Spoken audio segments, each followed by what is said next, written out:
Hi, my name is Tori and I'm from Albuquerque, New Mexico. Originally, when I saw your contest online, I entered it for my husband. He is a professional shooter and an avid hunter.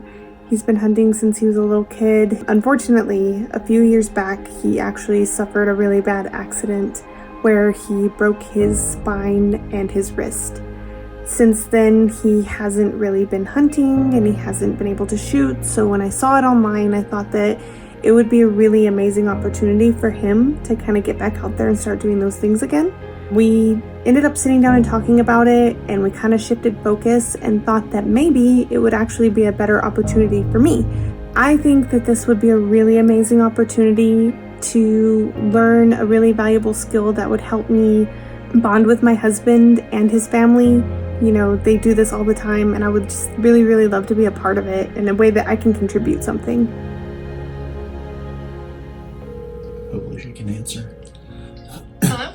Tori! Hi. Hey, it's Greg Ray. How are you? I'm good. How are you? I am hanging in there. So I'm just calling to see how you guys were doing, see if you had any big plans for the weekend. Nope. We're pretty much just hanging out and trying to have a calm weekend with the baby. Oh, there you go.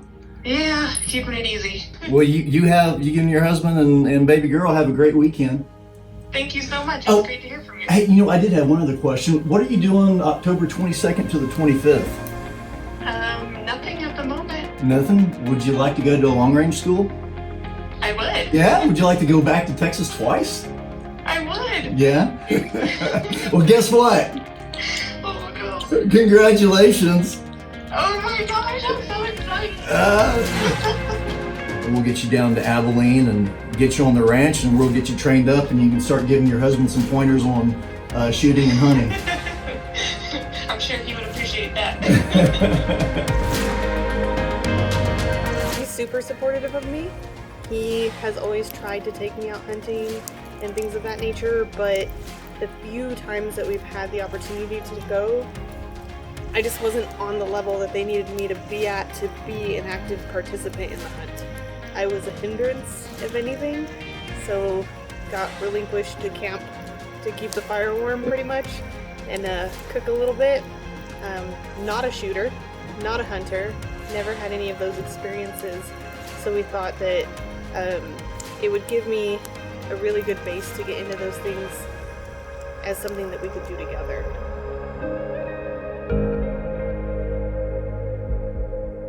I come from a family that, doesn't really do outdoorsy things. I never touched a gun until I was in the military, and even then I didn't feel 100% confident.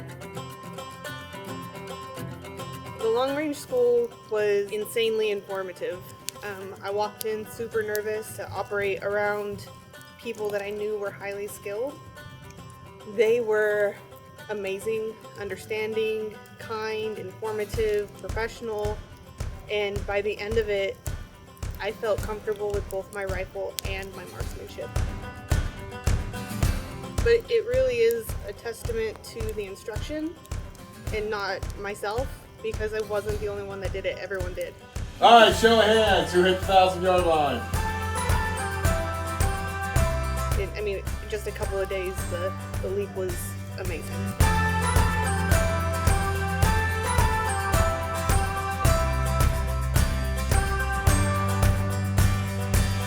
I wanted to make sure that what we value as a family, especially when it comes to living off the land and utilizing the things we have around us and being respectful of the animals and all those things, I wanted to make sure she took that from us, and to be able to be a part of that and not just an observer is huge.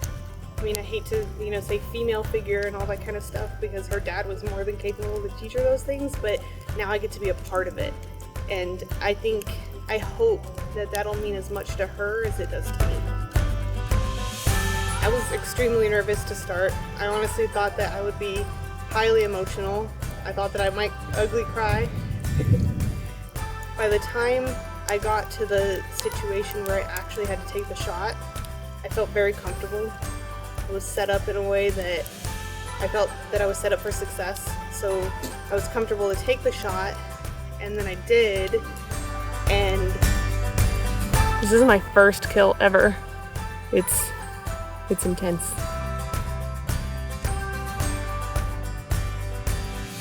There weren't any feelings of sadness or anything like that. Like, obviously respect for the situation, but all of a sudden I felt capable, which is a hard thing to explain. It felt that, you know, if anything happened, like, I was capable of taking care of my family. Like, it was a really intense, amazing feeling, but definitely not what I expected to feel at all.